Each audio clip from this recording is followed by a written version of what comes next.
Assalamu alaikum students of grade 7. Today we are going to start chapter number 1 of Social Studies from your book Oxford Secondary Social Studies for Pakistan. So for the better understanding of this chapter, you should open up your books and mark the key points, objectives, important things on the book. And during the video, the questions that are mentioned, try to find out the answer within the text. So let's start chapter number 1. The name of the chapter number 1 is Geography of the Muslim World. Before starting it, we know that we divide social studies into two main parts, that is geography and history. So here the name suggests that we are going to study the geography part, particularly of the Muslim world. So let's find out what is geography and what do we understand by the word Muslim world. Geography is the study of earth. So particularly when we say that we are going to study about earth, we are going to study about the Muslim world. Now, what do we understand by the term Muslim world? Let's divide this term into two parts, one Muslim and other world. So that suggests that the area of the world where Muslim exist, where there is majority of Muslims, they form the Muslim world. So for your better clarification, let's go for the reasons. Why they are known as the Muslim world? Because government has declared that they are the Muslim countries. And how the government has declared that they are the Muslim countries? Because the majority population is of Muslims.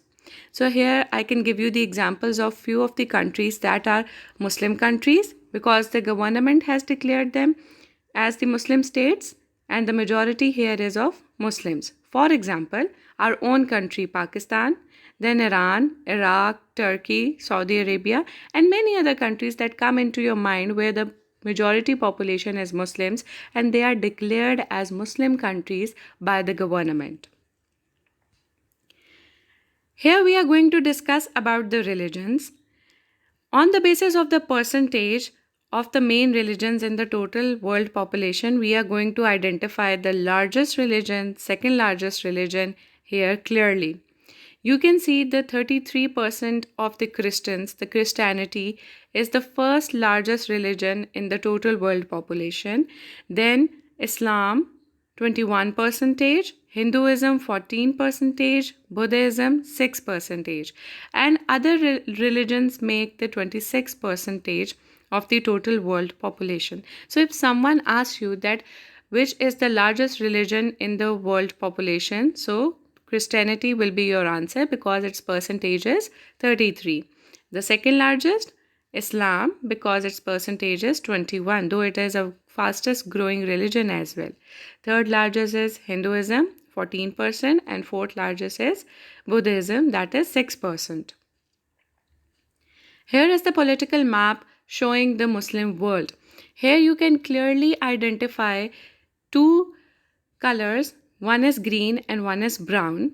The countries that are colored in green, they are the Muslim countries, and these combination of the Muslim countries form the Muslim world. Okay, and a part of these green countries, Islamic states, there are the brown colored countries that are the non-Islamic countries. Non-Islamic countries does not mean that not a single Muslim is going to live there. They do live there, but they are in minority, and these countries are not recognized as the Muslim countries. That is why they are the non-Islamic states or non-Muslim countries. So here you can see the green part, the combination of all these Islamic countries and Muslim countries making the Muslim world.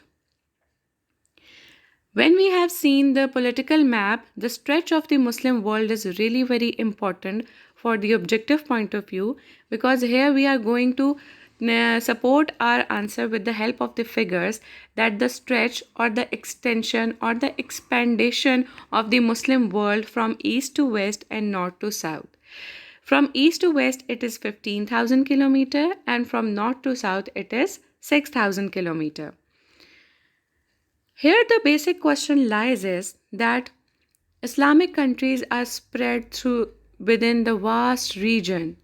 So with the vast region there comes a point that they have different culture. There are many differences in tradition, norms. So, what is actually the basic thing that bound these Islamic countries together?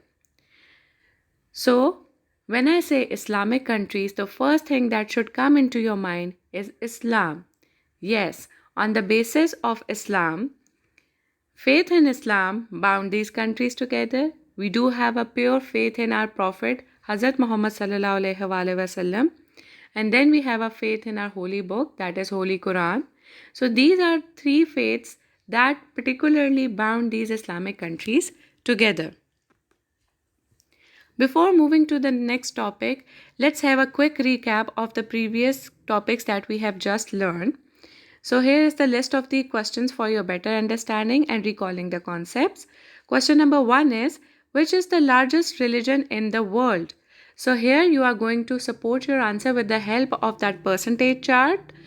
Christianity is the largest religion in the world, that is 33% of the total world population. Which is the second largest religion? The second largest religion is Islam, that is 21% of the total world population. Okay, now your third question is, what do you understand about the term Muslim world?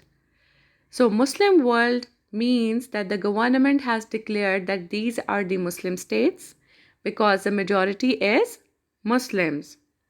How are the Islamic countries bound together when they have many differences due to vast region?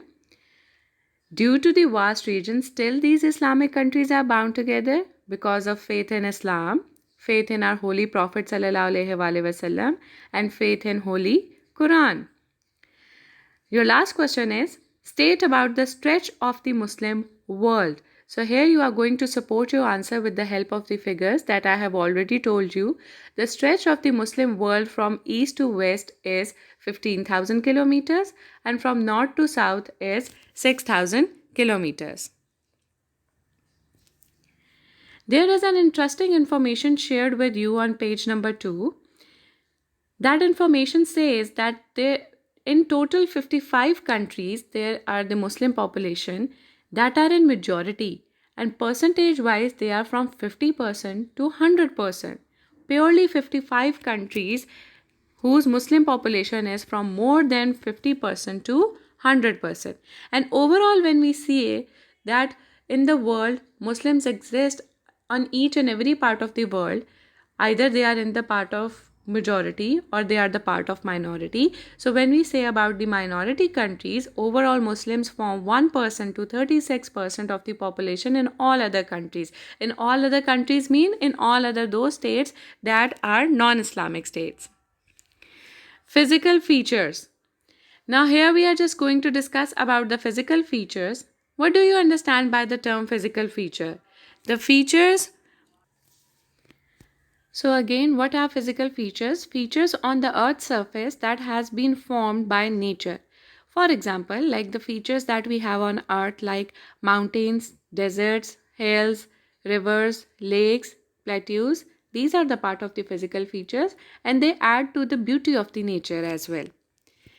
Here we are going to discuss about the physical features in the Muslim world. So let's start with the first physical feature, that are the mountain. So here we are going to discuss about the main mountain regions. The Atlas Range in North Africa, highlands of Ethiopia, Yemen and the southern end of Saudi Arabia, these form the main mountain regions. Okay, and when we talk about the highest regions of all are present in Afghanistan, and when we talk about Pakistan, we particularly talk about Hindu Kush and Karakoram mountains, and they are really very beautiful mountains and the attraction for the tourists. So here two things to keep in mind. The main mountain regions are in the Atlas Range in North Africa, highlands of Ethiopia, Yemen, and the southern end of Saudi Arabia. And the highest regions are formed in Afghanistan and in Pakistan by Hindu Kush and Karakoram mountains. Here you can see the natural vegetation of the Muslim world, the map. What is natural vegetation? Vegetation means the plants that grow, and natural, that they grow naturally. Okay, so they can be herbs, shrubs, small plants having a sparse vegetation or a heavy thick vegetation, but they add to the beauty of the nature, beauty of the land. Fine. So here we are going to discuss the map of the natural vegetation of the Muslim world.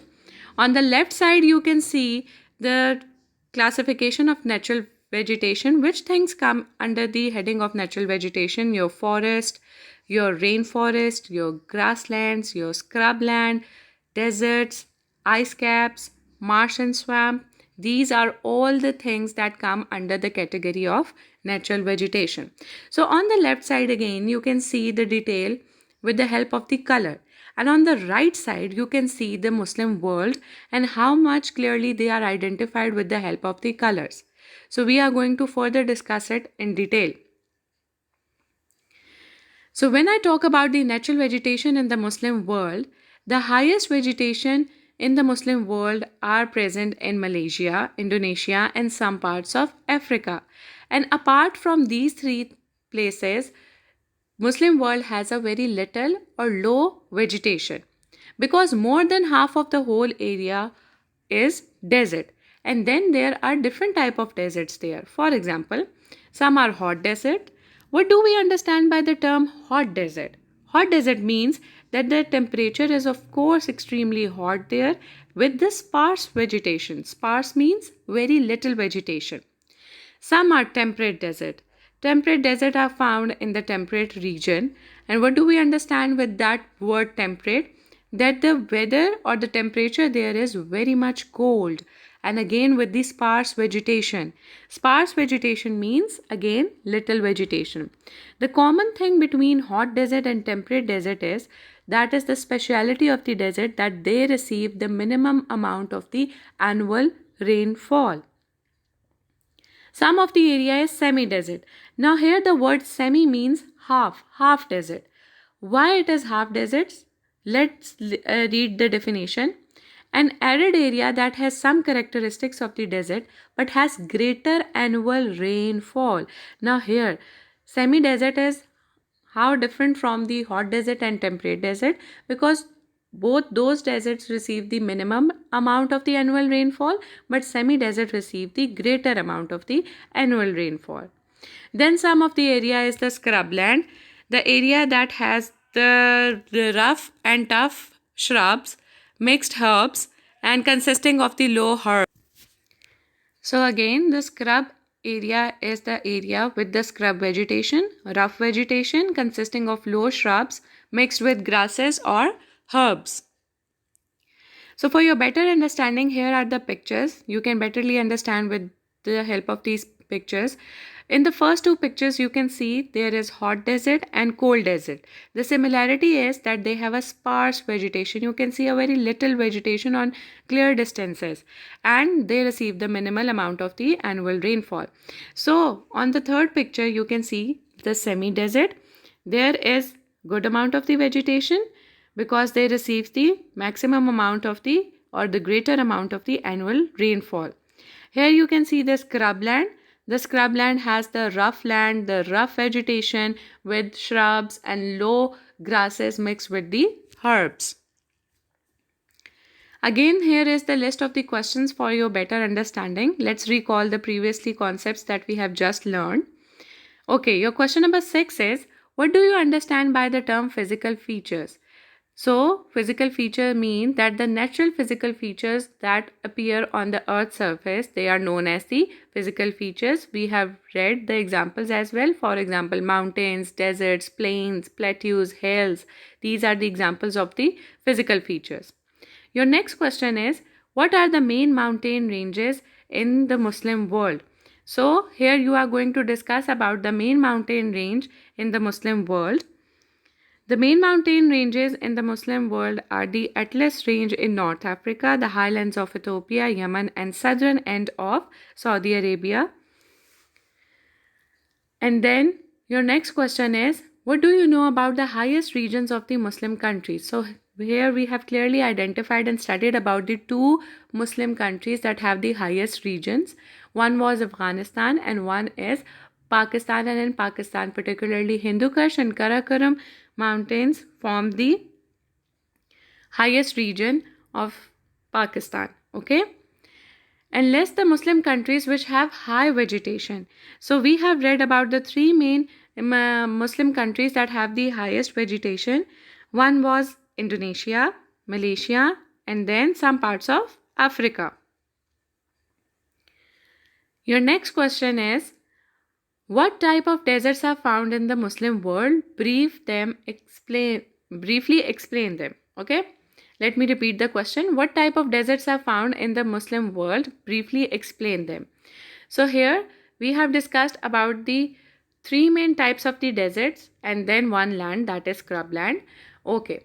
So the different types of the desert that are in the Muslim world are the hot desert, temperate desert, and semi-desert, and some of the areas are the scrubland, and the definitions we have discussed in detail previously. Moving forward, let's discover about the desert areas, their specialities. The speciality of the desert area is that the tough plants grow there. By tough plants, I mean the plants that can survive the harsh climate or harsh conditions of the desert. For example, cactus. Okay. Now, what is the benefit of these tough plants? They serve as a good source of food for the hardiest sheep and goats kept by the nomadic or semi-nomadic people. So now here the term nomadic or semi-nomadic people, what do you understand by this? People who wander, who move from one place to another with their flocks and herds in search of food. Okay, so these people are known as the nomadic or semi-nomadic people. So the tough plants that grow in the desert area serve as a good source of the food for the hardiest sheep and goats that are kept by whom? That are kept by nomadic or semi-nomadic people. As we know that forests are also the part of the natural vegetation, here we are going to discuss about the tropical rainforest. Before explaining you the tropical rainforest, let's find it out where they are found in the Muslim world. The considerable amount of, or you can say the considerable areas of the tropical rainforest are found in Central Africa and Southeast Asia. And in the first picture, you can see the picture of the tropical rainforest. You can see how much lush, green, colorful it is, right? It's looking fresh. So when it is lush and green, so it produces the huge amount of timber that is used for making furniture and many other goods. And it is the huge source from where the rubber is produced. The rubber plants are there. And it is a good source for the tropical fruits. In the second picture, you can see the tropical fruits. More or less, many of them, we consume it as well. So that is actually the beauty of the tropical rainforest, that they produces the huge amount of the timber, rubber, and tropical fruits. And where they are found? They are found in the Central Africa and Southeast Asia. Now let us discuss about the production of good farm crops. As we know that majority of the Muslim countries are good in agriculture. They are the agricultural countries. And when I say agricultural countries, that means that they produce good amount of the crops. And what could be the basic source for the production of the good amount of the crops? Water, of course. Valleys of the great rivers we are going to discuss here. For example, the Nile, Tigris, Euphrates, and Indus. These are the sources through which the good farm crops are being produced. Now, what is the reason behind? Because the soil is very much fertile and the plenty amount of the water is available there. That in return produces the good amount of food crop. After this, here is an activity for you. This is an interesting activity. In which countries these great rivers flow? Now, what you need to do is that we have read about the Nile, Tigris, Euphrates, and Indus. You are going to identify that in which countries these great rivers flow, and you can take the help from the atlas. Just open the world map, particularly the area of the Muslim world, identify it, and with the help of the key that is used for the rivers, identify the countries where these rivers flow. Or you can take the help from Google and Wikipedia. In this way, you will learn the names of the great rivers and you will learn the name of the countries in which these rivers flow. So here again, let's have a quick recap of the previously taught concepts that we have just read. And let's start with the question number 11. What type of plants grow in deserts? So we have discussed that the tough plants grow in the deserts that can survive the harsh conditions, for example, like cactus. Question number 12. State the importance of the tough plants. Yes, the importance. Why they are important? They are important because they serve as a good source of food for the hardiest sheep and goats that are kept by the nomadic or semi-nomadic people. Where are the tropical rainforest found? So here you are just going to tell that in which parts the tropical forest is found. It is found in the some parts of the Central Africa and Southeast Asia. And list the importance of tropical rainforest. If someone asks you why tropical rainforests are important, so your answer will be because they are the huge source of timber through which we can produce furniture. They are the good source of rubber and a good source for the tropical fruits which we consume. Your last question is, where are the good farm crops produced? So the good farm crops are produced in the valleys of great rivers like the Nile, Tigris, Euphrates and Indus. So let's start the exercise question. But before starting the exercise question, open up your page number 3 so I can read the question from there and you can listen to it carefully. Let's start question number 1. Question number 1 is, look at the world map in your atlas. Although there are Muslims in every country of the world, there are no Islamic states in 3 continents. Can you name them? So now for your help, I have given you the picture of the world map from your atlas. First of all, you are going to identify the continents where there are the Muslim countries, and then the continents there are no Muslim countries. I'm just giving you the hint and you are just going to solve it by yourself. Once you have identified, okay, these are the continents where there are Muslim countries. So the leftover continents are the continents where are there no Islamic countries or Muslim states. Fine. Question number 2. Again, it's on page number 3. Question number 2 says, there is a tiny state in southern Europe where 70% of the population of 3 million are of Muslim origin, though only about 20% practice the religion. So now what we need to do in this question, we need to identify that smallest or the tiny state in the southern Europe first of all, and then you are just going to search about it, that why it is still considered as an Islamic country when the whole continent is composed of non-Islamic countries. Okay, so here I have given you the picture of the political map.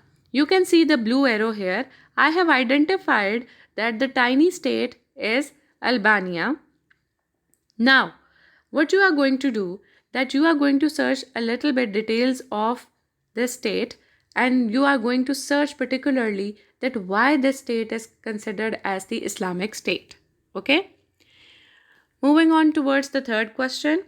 Look at the map given above and note the details of the natural vegetation in the Muslim world. Make a table showing the names of the Muslim countries and their natural vegetation. Now for your help, I have given you the map of the natural vegetation of the Muslim world. What they have particularly asked you, they have asked you that you are going to make the list of the Muslim countries. Fine. Once you have made it, then you are going to identify the type of the natural vegetation that exists in that particular country. For example, for your help, I have just solved it for the 3 countries. This is how you are going to make the table. You are going to make 2 columns in which one you are going to give the heading of a country, and then on the second column you are going to give the heading of the natural vegetation. So the first country is Saudi Arabia. And with the help of the map, I have identified that where Saudi Arabia is located, it is colored in sharp yellow. And when I have referred to the left side of the map, the sharp yellow says that they are the hot deserts. So the natural vegetation that is found in Saudi Arabia are the hot deserts. Same goes for Iraq. For Iraq, the natural vegetation that is found is of mustard color, and mustard color present temperate grassland. And then for Bangladesh, Bangladesh, when I have identified the state where it is existing on the map, so it is colored in green. So the green color represent that they are the tropical rainforest in Bangladesh. So this is how you are going to do it for all the rest Muslim countries that are not mentioned here. So I hope students that you have understood this chapter clearly, and for your again better understanding, do revise the concepts that are mentioned here clearly.